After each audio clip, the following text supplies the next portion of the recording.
Assalamualaikum warahmatullahi wabarakatuh. Kali ini kita akan membahas tentang sistem jaminan sosial nasional. Apakah itu sistem jaminan sosial nasional? Sebelum lanjut ke materi, bagi teman-teman yang belum subscribe, tekan tombol subscribe dan nyalakan tombol loncengnya ya, agar teman-teman tidak ketinggalan materi terbaru yang diunggah di channel ini. Sistem Jaminan Sosial Nasional atau yang disingkat dengan SJSN menurut Undang-Undang Nomor 40 Tahun 2004 yaitu suatu tata cara penyelenggaraan program jaminan sosial oleh beberapa badan penyelenggaraan jaminan sosial. Badan penyelenggara jaminan sosial menurut Undang-Undang Nomor 40 Tahun 2004 diantaranya PT Jam Sostek, PT Taspen, PT Asabri, PT Askes.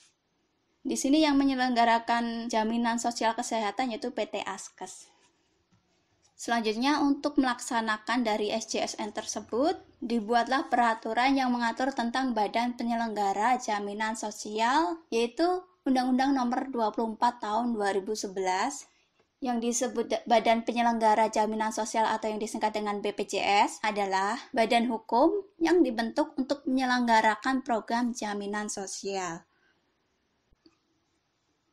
Di sini nanti akan ada pembahasan tentang asas, tujuan, prinsip SJSN atau badan penyelenggaranya yaitu BPJS. Dan yang kita akan bahas yang pertama yaitu asas BPJS. Yang pertama yaitu kemanusiaan, kedua manfaat, ketiga keadilan sosial. Yang pertama itu kemanusiaan berkaitan dengan penghargaan terhadap HAM, hak asasi manusia. Yang kedua, manfaat merupakan asas yang bersifat operasional, menggambarkan pengelolaan yang efektif dan efisien. Dan yang ketiga yaitu keadilan sosial, merupakan asas yang bersifat ideal. Ketiga asas tersebut dimaksudkan untuk menjamin kelangsungan program dan hak peserta.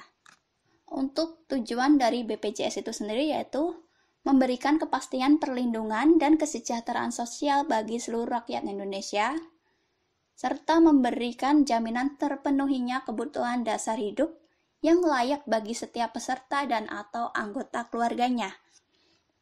Untuk prinsip BPJS yaitu kegotong royongan, nirlaba, keterbukaan, kehati-hatian, akuntabilitas, portabilitas, kepesertaan wajib, dana amanat, dan hasil pengelolaan dana jaminan sosial diperuntukkan seluruhnya untuk pengembangan program dan untuk sebesar-besarnya bagi kepentingan peserta BPJS. Yang pertama yaitu kegotong royongan, yaitu prinsip kebersamaan antar peserta dalam menanggung beban biaya jaminan sosial yang diwujudkan dengan kewajiban setiap peserta membayar iuran sesuai dengan tingkat gaji, upah, atau penghasilannya.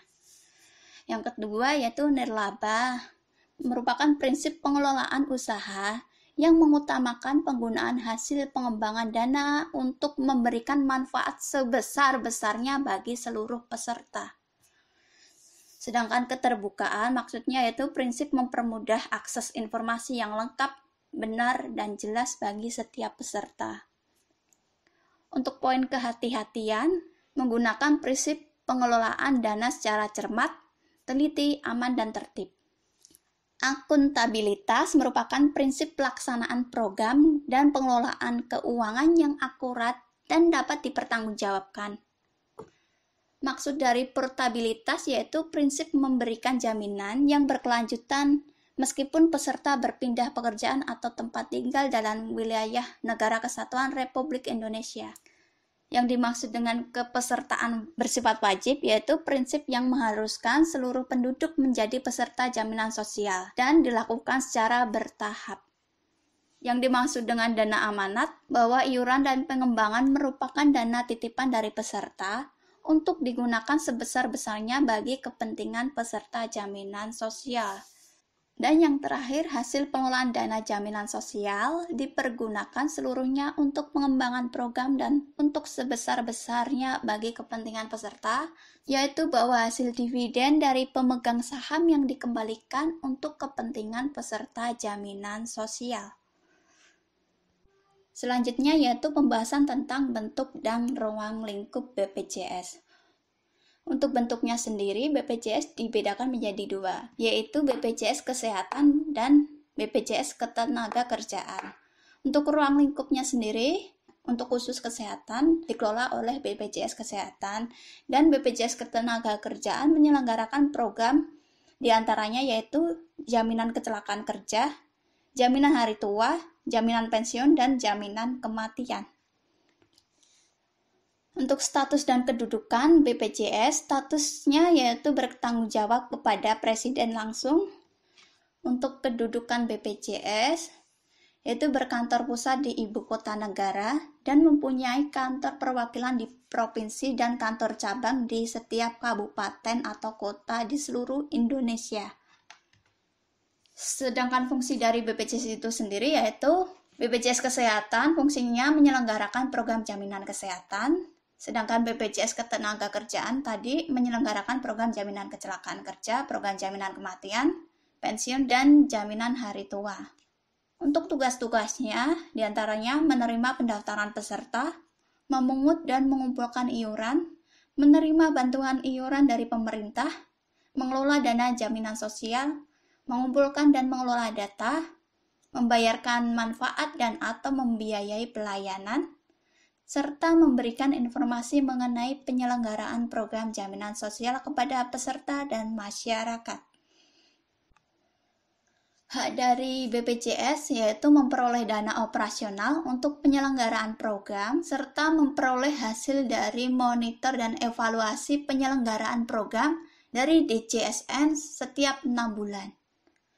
Kewajiban BPJS itu sendiri, yang pertama, memberikan nomor identitas tunggal kepada peserta, mengembangkan aset dana jaminan sosial dan aset BPJS, memberikan informasi mengenai kinerja, kondisi keuangan, serta kekayaan dan hasil pengembangannya, memberikan manfaat ke seluruh peserta, memberikan informasi kepada peserta mengenai hak dan kewajiban, prosedur untuk mendapatkan hak dan pemenuhan kewajiban, saldo jaminan hari tua dan pengembangannya 1 kali dalam 1 tahun, serta besar hak pensiun 1 kali dalam 1 tahun. Selanjutnya, kewajiban yang lain yaitu membentuk cadangan teknis, melakukan pembukuan, serta melaporkan pelaksanaan setiap program secara berkala 6 bulan sekali kepada Presiden dengan tembusan kepada DJSN. Bagaimana untuk kepesertaannya? Kepesertaannya yaitu yang pertama PBI, penerima bantuan iuran, yaitu diantaranya fakir miskin dan orang tidak mampu. Yang kedua, non-PBI, ini merupakan yang tidak menerima bantuan iuran, di antaranya yaitu pekerja penerima upah atau PPU. Yang kedua, pekerja bukan penerima upah atau PBPU. Yang ketiga, bukan pekerja atau BP.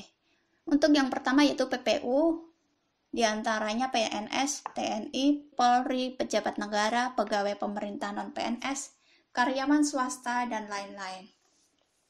Untuk pekerja bukan penerima upah atau PBPU, yaitu pekerja yang memiliki penghasilan secara mandiri, misalkan saja pedagang, nelayan, pengacara, dan lain-lain.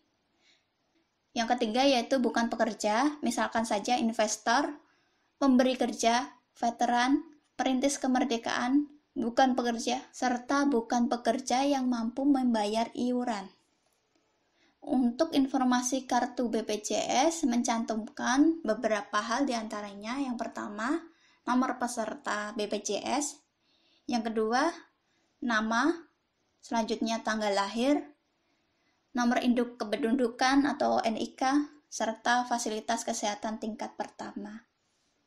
Demikian penjelasan singkat tentang BPJS. Kurang lebihnya saya mohon maaf. Semoga materi kali ini bermanfaat untuk teman-teman. Wassalamualaikum warahmatullahi wabarakatuh.